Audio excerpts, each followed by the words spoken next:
Hi friends, welcome back to my channel. Your online teacher business studies ന് വേണ്ടിയിട്ട് എല്ലാവരും കാത്തിരിക്കുകയാണ്. സോ നമുക്ക് വളരെ പെട്ടെന്ന് ഓരോ ചാപ്റ്റേഴ്സും നമുക്ക് പെട്ടെന്ന് റിവൈസ് ചെയ്ത് പോകാം. ഈച്ച് ആൻഡ് എവറി ടോപ്പിക് അല്ല, ഇമ്പോർട്ടൻ്റ് ആയിട്ടുള്ള ടോപ്പിക്കുകൾ മാത്രം നമുക്ക് പെട്ടെന്ന് പറഞ്ഞു പോകാം. ഇതുവരെ പഠിച്ചിട്ടില്ല, മീനിങ് അറിയില്ല, ജസ്റ്റ് എങ്ങനെയെങ്കിലുമൊക്കെ പഠിക്കണം എന്ന് വിചാരിച്ചിരിക്കുന്നവർക്ക് കുറച്ച് മിനിറ്റുള്ളതുകൊണ്ട് പഠിക്കാനുള്ള ക്ലാസ് കേട്ടോ.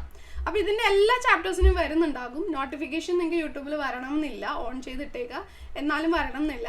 ചാനൽ സബ്സ്ക്രൈബ് ചെയ്തിട്ടാണെങ്കിൽ നിങ്ങൾ യൂട്യൂബ് ഓപ്പൺ ചെയ്യുമ്പോൾ നിങ്ങൾക്ക് ഫ്രണ്ടിൽ വന്നോളും. കാരണം ഒരു ദിവസം 3-ലധികം വീഡിയോസ് ഇടുന്നുണ്ട്, നോട്ടിഫിക്കേഷൻ വരില്ല കേട്ടോ. അപ്പോൾ അതുകൊണ്ട് ഇടയ്ക്കിടയ്ക്ക് ചാനൽ കയറി നോക്കുക, എന്നാലാണ് ആ 11 ചാപ്റ്റേഴ്സിന് വീഡിയോ കിട്ടുള്ളൂ. Nature and significance of management എന്ന് പറഞ്ഞിട്ടുണ്ടെങ്കിൽ മറ്റുള്ള ആളുകളെ കൊണ്ട് എഫിഷ്യൻ്റായിട്ടും എഫക്റ്റീവായിട്ടും ജോലി ചെയ്യിച്ച് ബിസിനസ്സിൻ്റെ ഗോൾ അച്ചീവ് ചെയ്യുക എന്നതാണ്.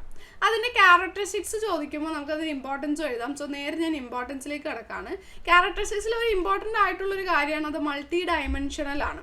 മൾട്ടി ഡയമെൻഷൻ എന്ന് വെച്ചാൽ അതിൽ മാനേജ്മെൻറ്റ് ഓഫ് വർക്ക് ഉണ്ട്, മാനേജ്മെൻറ്റ് ഓഫ് പീപ്പിൾ ഉണ്ട്, മാനേജ്മെൻറ്റ് ഓഫ് ഓപ്പറേഷൻസ് ഉണ്ട്. ഒരു ഗോൾ ഓറിയൻറ്റഡ് പ്രോസസ്സാണ്. ഒരു ഗോൾ സെറ്റ് ചെയ്തിട്ടുണ്ടാകും, അത് അച്ചീവ് ചെയ്യാൻ വേണ്ടിയിട്ടാണ് അതുള്ളത്. പെർവാസീവ് ആണ്, എല്ലാ സ്ഥലത്തും ഉണ്ട്. കണ്ടിന്യൂസ് പ്രോസസ്സാണ്, നമുക്ക് ഒരിക്കലും സ്റ്റോപ്പ് ചെയ്യാൻ പറ്റില്ല. ഒരു ഗ്രൂപ്പ് ആക്ടിവിറ്റിയാണ്. ഡൈനാമിക് ഫംഗ്ഷനാണ്, എപ്പോഴും മാറിക്കൊണ്ടിരിക്കുന്ന എൻവയോൺമെൻറ്റിലാണ് ഇത് നടക്കുന്നത്. ഇൻടാഞ്ചിബിൾ ഫോഴ്സാണ്, നമുക്ക് കാണാനോ തൊടാനോ പറ്റില്ല, അതിൻ്റെ പ്രസൻസ് അറിയാനേ പറ്റുള്ളൂ. Management objectives organisational objective, social objective and personal objective എന്നാണ് ഉള്ളത്. ഓർഗനൈസേഷണൽ ഒബ്ജക്റ്റീവിൽ ആദ്യത്തേതാണ് സർവൈവൽ, എങ്ങനെയെങ്കിലും ബിസിനസ്സിൽ പിടിച്ചു നിൽക്കാം. ദെൻ പ്രോഫിറ്റ്, കുറച്ച് പ്രോഫിറ്റ് ഉണ്ടാക്കുക. ദെൻ ഗ്രോത്ത്, ലോങ് റണ്ണിലേക്ക് വേണ്ടിയിട്ട് ബിസിനസ്സൊക്കെ എക്സ്പാൻഡ് ചെയ്യാം. സോഷ്യൽ ഒബ്ജക്റ്റീവ് എന്ന് വെച്ചാൽ സൊസൈറ്റിയുടെ ബെനിഫിറ്റിന് വേണ്ടിയിട്ട് എന്തെങ്കിലും ചെയ്യുക, എംപ്ലോയ്മെൻറ്റ് ഓപ്പർച്യൂണിറ്റീസ് കൊടുക്കുക, ക്വാളിറ്റി ഗുഡ്സ് കൊടുക്കുക, അങ്ങനെയുള്ള കാര്യങ്ങൾ.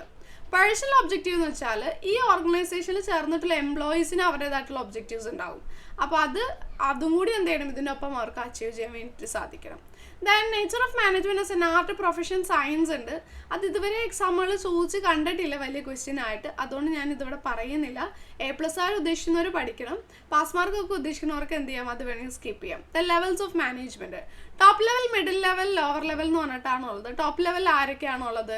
Chairman, chief executive officer, chief operating officer, president and vice president ആണുള്ളത്. ഇവരെന്താ ചെയ്യാം, ഓർഗനൈസേഷന് മൊത്തമായിട്ടുള്ള പ്ലാനുകൾ ഉണ്ടാക്കും. അതിന് സർവൈവലിന് വേണ്ടിയിട്ടുള്ള എല്ലാ കാര്യങ്ങളും ബിസിനസ് എൻവയോൺമെൻ്റ് ഒക്കെ അനലൈസ് ചെയ്യും, സ്ട്രാറ്റജീസ് ഫോം ചെയ്യും. ദെൻ സൊസൈറ്റിയുമായിട്ട് ഇമ്പാക്റ്റ് ചെയ്യുന്ന എല്ലാ കാര്യങ്ങളും ഡീൽ ചെയ്യുന്നത് ടോപ്പ് മാനേജ്മെൻ്റ് ആണ്. മിഡിൽ മാനേജ്മെൻറ്റ് എന്ന് പറഞ്ഞാൽ ടോപ്പ് ലെവലിനും ലോവർ ലെവലിൻ്റെ ഇടയ്ക്ക് ഒരു ലിങ്ക് ആയിട്ടാണ് നിൽക്കുക. ഇതിലെല്ലാ ഡിവിഷൻ്റെ ഹെഡാണുള്ളത്. പ്രൊഡക്ഷൻ മാനേജർ, ഫിനാൻസ് മാനേജർ, അങ്ങനെ ഡിവിഷൻ ഹെഡാണ് ഇതിലുള്ളത്. ഇവരുടെ ഫംഗ്ഷൻ എന്താണ്, ടോപ്പ് മാനേജ്മെൻറ്റ് എടുത്ത പ്ലാൻ ഇംപ്ലിമെൻറ്റ് ചെയ്യാം. ദെൻ അതേപോലെ തന്നെ എല്ലാ ആക്ടിവിറ്റീസും കോർഡിനേറ്റ് ചെയ്യാം. ദെൻ അതുപോലെ തന്നെ ടോപ്പ് മാനേജേഴ്സിനെ അവരെടുത്തിട്ടുള്ള പ്ലാൻസ് കൺട്രോൾ ചെയ്യുക. ദെൻ ലോവർ ലെവൽ മാനേജ്മെൻറ്റിനെ മാനേജ് ചെയ്യുക എന്നുള്ളതൊക്കെയാണ്. സൂപ്പർവൈസറി അല്ലെങ്കിൽ ഓപ്പറേഷൻ ലെവൽ മാനേജ്മെൻ്റ് ആണ് ഏറ്റവും ലോവസ്റ്റ് ലെവൽ. അവരുടെ ഫങ്ഷൻസ് എന്താണ്, വർക്ക് ഫോഴ്സിന് നേരിട്ടുള്ള വർക്ക് നേരിട്ട് ഓവർസീ ചെയ്യുക, അത് ഡയറക്റ്റ് ചെയ്യുക, സൂപ്പർവൈസ് ചെയ്യുക, day to day activities plan ചെയ്യുക. മിഡിൽ മാനേജ്മെൻറ്റിൻ്റെയും വർക്കേഴ്സിൻ്റെ ഇടയ്ക്ക് ഒരു ആക്ടിങ് ലിങ്ക് ആയിട്ട് നിൽക്കുക.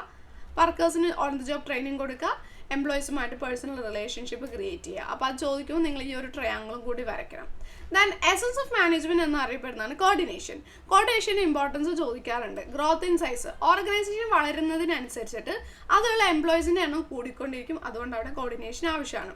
ഫങ്ഷണൽ ഡിഫറൻഷിയേഷൻ, പല പല ഫങ്ഷൻസ് ആയിട്ട് ഓർഗനൈസേഷനെ ഭാഗിച്ചിട്ടുള്ളത് കൊണ്ട് തന്നെ ഈ ഫങ്ഷൻസ് പല പല ഡിപ്പാർട്ട്മെൻറ്റ്സ് ഫോം ചെയ്യുമല്ലോ. ഈ ഡിപ്പാർട്ട്മെൻറ്റ്സ് തമ്മിൽ പ്രശ്നങ്ങൾ വരാതിരിക്കാൻ അവിടെയും കോർഡിനേഷൻ ആവശ്യമാണ്. സ്പെഷ്യലൈസേഷൻ, പുതിയ ഓർഗനൈസേഷനിലൊക്കെയാണ് ഒത്തിരി സ്പെഷ്യലിസ്റ്റുകൾ ഉണ്ടാവും. ഈ സ്പെഷ്യലിസ്റ്റുകളെ മാനേജ് ചെയ്യണമെങ്കിൽ അവിടെ കോർഡിനേഷൻ ആവശ്യമാണ്. ഇത്രയാണോ റഫായിട്ട് ഒരു പെട്ടെന്ന് നമ്മൾ ഫസ്റ്റ് ചാപ്റ്റർ നോക്കുകയാണെന്നുണ്ടെങ്കിൽ.